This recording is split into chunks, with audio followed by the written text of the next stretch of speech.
জান্নাতে যাবে সাদ্দাত বাহন নিয়ে রওনা পিছন দিক থেকে একজন লোক ডাক দিয়া বলে সাদ্দাত একটু দাঁড়াও। সাদ্দাত বলে দাঁড়ানোর টাইম নাই, দাঁড়ানোর সময় নেই। সাদ্দাত যাইয়া বাহন থেকে নামিয়া একটা পা তার বানানো জান্নাতের গেটের পারে রাখছে, আর একটা পা তার দুনিয়ার জমিনে জান্নাতের বানানো জান্নাতের গেটের বাইরে। পিছন থেকে লোক এসে ডাকে সাদ্দাত দাঁড়াও, একটা পা দিছো আরেকটা পা তুই জান্নাতে যদি ঢুকাও তোর আজকে কলিজাটা ছিঁড়া হয়ে যাবে। এবার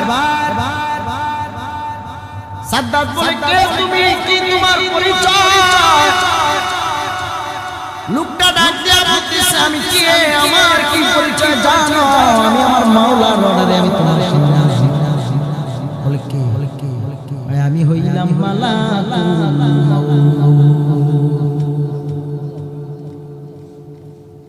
আজরাইল।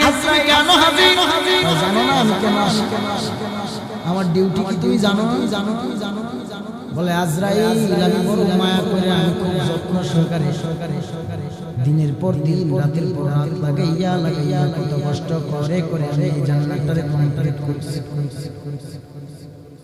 অসংখ্য গণিত কর্মচারী দিয়ে আমি আমার জান্নাতটারে বানাইছি।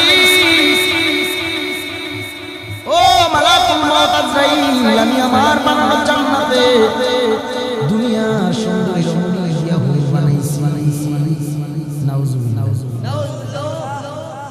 দুনিয়ার বাজারের বেশ্যা নারীদেরকে তার বানানো জান্নাতে হুর বানাইয়া দুনিয়ার এমন কিছু বাকি নাই যে জিনিসটা তার জান্নাতের ভিতরে সে ফিট করে নাই। একটা পা দিছে আর একটা পা বাহিরে। আজরাইল সামনে সাদ্দাত বলে আজরাইল আমি জানি আজকে আমাকে তুমি ভিতরে যেতে দিবা না।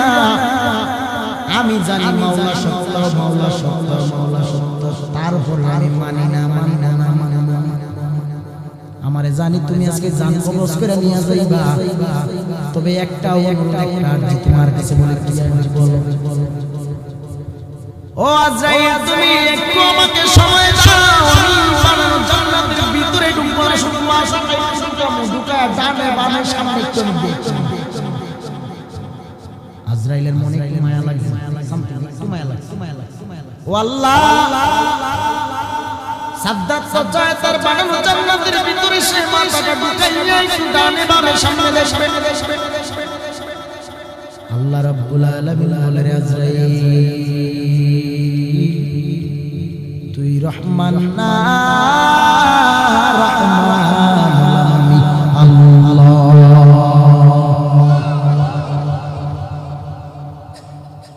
আমি আল্লাহ কেমন তার মালিক, আমি আল্লাহ কেমন রহিম, আমি আল্লাহ কেমন রহমান। আজরাইল তুই জানো না আমি আল্লাহ এই সাদ্দাতের কি পরিমাণ দয়া করেছি, জানো না আমি আল্লাহ সাদ্দাতের কি না দিছি, সব দিয়া দিলাম। আমি আল্লাহ সাদ্দাতের জিরো থেকে হিরো বানাইলাম। বলে কেমন? সমুদ্রের মধ্যে স্টিমার ভেঙে ডুবে যায়, মানুষগুলো মরে যায়, কিন্তু একটা পর্যায়ে তাকায় দেখলাম আমি আল্লাহর ইশারায় সব ডুবে মরে যাচ্ছে। ইতিমধ্যে সাদ্দাত তার মায়ের গর্ভ থেকে ভূমিষ্ঠ হইল সেই স্টিমারের মধ্যে।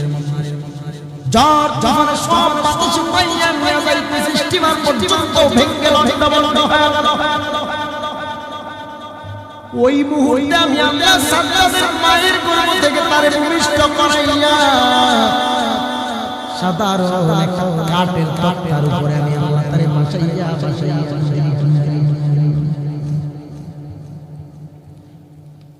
নদীর কিনারায় নিয়ে যাওয়ার পরে সাদ্দাত ক্ষুধার্ত অবস্থায় ওয়া ওয়া করে কাঁদতেছে, ওয়া ওয়া করে কাঁদে। সাদ্দাতের পেটে কোনো খানা নাই, বড় উপবাস। সাদ্দাত ক্ষুধার্ত চিৎকার করে কাঁদতেছে। ইতিমধ্যে এক বাঘ, হিংস্র জানোয়ার ভাগ আসলেন। আপনার আমাদের এখানে কেউ আছেন বাঘের দুধ খাইছেন? বাঘের দুধ খাওয়া ক্লিয়ারে ক্লিয়ারে ক্লিয়ারে, কারণ এমন জায়গায় সবাইকে আল্লাহ কবুল করে না, সবার নসিবে এই সব জায়গা নাই। এই ময়দান, এই মজলিস, এই মাহফিল, এটা সবার নসিবে নাই। যাদের নসিবে আছে তারাই আসতে পেরেছে। আরো হাজার হাজার মানুষ এই ব্রাহ্মণবাড়িয়ার নবীনগরে আছে না? চাইলেই তো সবাই নিচে এসে বসতে পারবে না।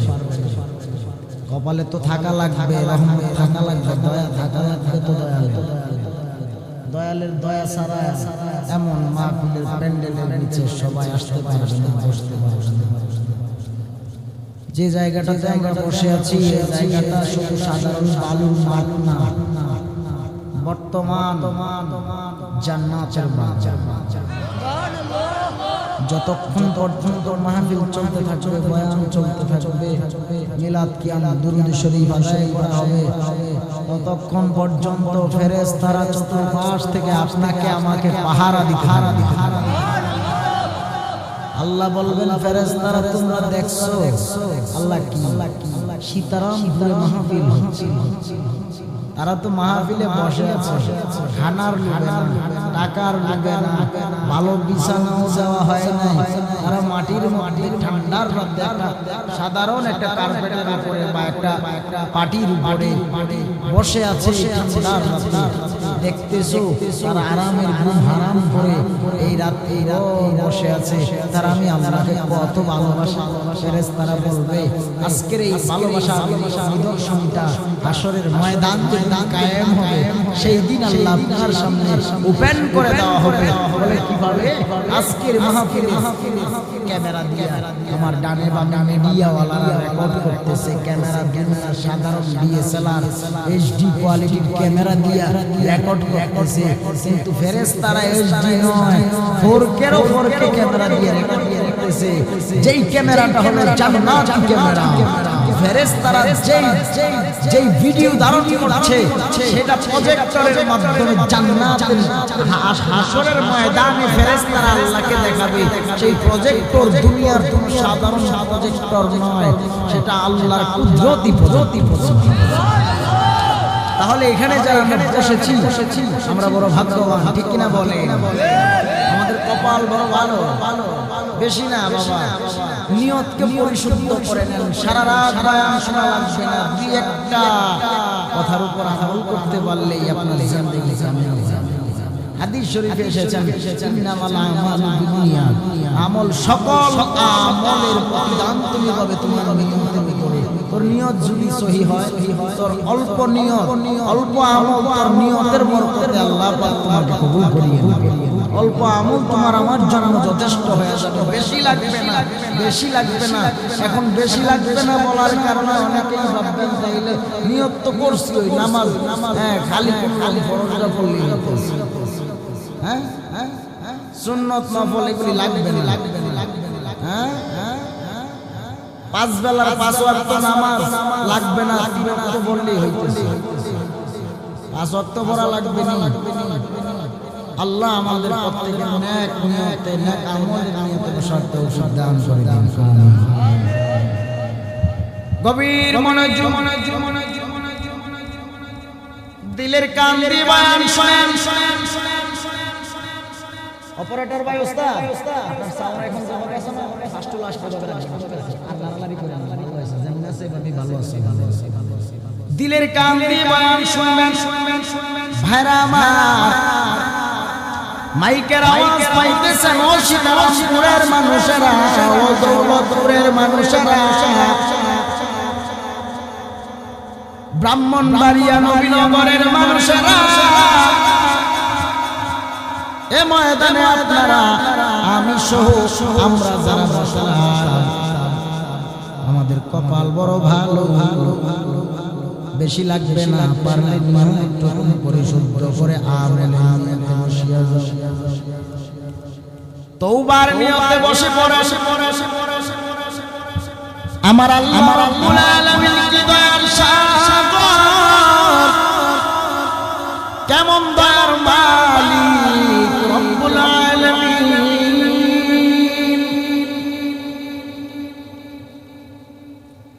আসমানে জমিনে এই চন্দ্র সূর্য গাছপালা নদী নানা তরুলতা গোটা জগৎটাকে আমার আল্লাহ পাক রব্বুল আলামিন বানাইছে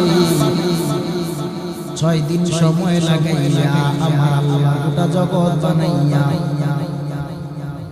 জগৎটারে সাজায় দিয়েছে দুনিয়ায় যেখানে যা লাগে তা দিয়ে আমার আল্লাহ কমপ্লিট করেছেন কয় দিনে আল্লাহ বলেন ও বান্দা বান্দি আমি আল্লাহ যদিও গোটা জগৎটারে 6 দিনে বানাইছি তোরে আমি আল্লাহ বড় মায়া করিয়া বানাইছি 6 দিন লাগাইয়া তোরে বানাই নাই 6 মাস লাগাইয়া আল্লাহ তোরে বানাই নাই 9 থেকে 10 মাস সময় লাগাইয়া আমি আল্লাহ বানাইছি গোটা জগৎ আমি আল্লাহ বানাইছি বলিয়া ধ্বংস করে দেব ফায়াকুন বলে বলে আমি আল্লাহ যেমনি করে সৃজন করেছি আবার ধ্বংস করে দেব এই দুনিয়া থাকবে না একটা সময় দুনিয়ার মানুষগুলো থাকবে না আমার আল্লাহ থাকবে আল্লাহ রাব্বুল আলামিন কেমন দয়ার মালিক ওই আল্লাহর ভয় নাই আল্লাহ খায় না নামাজ পড়ে না রোজা রাখে না হজ করে না যাকাত দেয় না আল্লাহর কোনো কাজ নাই আল্লাহ শুধু তাকায় থাকে আয় বান্দা আয় আমি আল্লাহ তোরে কত যত্ন সহকারে বানাইছি আমি আল্লাহ দেওয়া সব পাইয়া খাইয়া বক্ষণ করিয়া বান্দা তুই কই আমি আল্লাহকে বুঝি ভুলিয়া গেল আমার আল্লাহ রাব্বুল আলামিন এই বান্দা বান্দিটারে বানাইতে যায় 10 মাস সময় লাগাইছে আল্লাহ পাক ফেরেশতাদের মাধ্যমে মানুষের পুরো বডিটারে কমপ্লিট করাইলেন কোরআনের পর আল্লাহ রাব্বুল আলামিন নিজ হাত দ্বারা নিজ কুদরতি হাত দ্বারা মানুষের সৃষ্টিকারে বানাইছে বড় যত্ন সহকারে বানাইছে আল্লাহ পরিমাণ সহকারে মানুষের এই মুখমণ্ডলটারে বানাইলো আরে বাবারা আমার আল্লাহ যত্ন সহকারে বানাইছে আল্লাহ বলে আমি আমার মিস করে দিয়েছি হাত দ্বারা তোর এই মুখটারে বানাইছি আমি আল্লাহ কে যদি কেউ পেতে চাও তোমরা আগে নিজে চিনো নিজেকে নিজে চিনতে পারলে করতে হয়ে যাবা নিজেকে নিজে চিনো চিনো চিনো চিনো মান্নারা ফারাক সাহু ফাকাদারা ফারাক বাহু কেউ কোনো কথা বলবেন না আমি আমার মতো বুঝাই নিয়ে আসতেছি বয়ান শেষ হবে তারপরে বলবেন কি বয়ান করে গেছেন তখন বুঝবেন আগে থেকে পাগল হয়ে না জানার সুযোগ দেন ভাইরা দিলের কান দিয়ে বয়ান শুনে আল্লাহ রাব্বুল আলামিন জানায় দিলেন এই গোটা জগৎ বানাইছি বান্দা বান্দি তোমার জন্য আর তোমারে আমি আল্লাহ বানাইছি আমি আল্লাহর জন্য আমি আল্লাহর জন্য করে বানাইছি আমি আল্লাহর জন্য বানাইছি কারণ আমি আল্লাহ চাইলে তোরে দুইটা হাতের জায়গায় একটা হাত দিতে পারতাম আর একটা না দিয়েও পারতাম আমি আল্লাহ তোর দুটার জায়গায় দুটো হাত দিলাম দুটো পা দিলাম চোখ দিলাম কান দিলাম নাক দিলাম আমি আল্লাহ তোর পুরা বডিটারে ফেরেশতাদের মাধ্যমে কমপ্লিট করে আমি আল্লাহ তোর মেইন যে জায়গাটা আমি আল্লাহ বড় মায়া নিয়া তোর বানায়া কমপ্লিট করিয়া দিলাম এই যে কপাল আমি আল্লাহ তোর বানাইছি তুই বান্দা যখন এই কপালটা দুনিয়ার কোন মানুষের পায়ে ঠেকায়া দাও আমি আল্লাহ বড় রাগ করি আমি আল্লাহ বড় বিশ্বাস করি আমি আল্লাহ বড় ঈমান করি আয় বান্দা আয় তুই কই আমি মাওলার দরবারে হাজির হয়ে যা সিজদা পাওয়ার মালিক কে একটু চিল্লা বলো সিজদা পাওয়ার মালিক কে আল্লাহ ব্যতীত কারো সিজদা চলবে না এই কপালের মালিক আমার আল্লাহ যে আল্লাহর ইজাত দ্বারা এই কপালটারে বানাইছে আল্লাহকে বাদ দিয়া তুমি যদি এই কপালটা অন্য কারোর পায়ে ঠেকাইয়া দাও আল্লাহ রাব্বুল আলামিন মাইন্ড করে রাগ করে বান্দা আমি আল্লাহ তোরে কি মায়া করছি আজকে আমি আল্লাহর দেওয়া সব পাইয়া সব খাইয়া বক্ষণ করিয়া তুই বুঝি আমি আল্লাহকে ভুলিয়া দুনিয়ার মানুষের পায়ে নিচে পড়িয়া গেলি আয় বান্দা আয়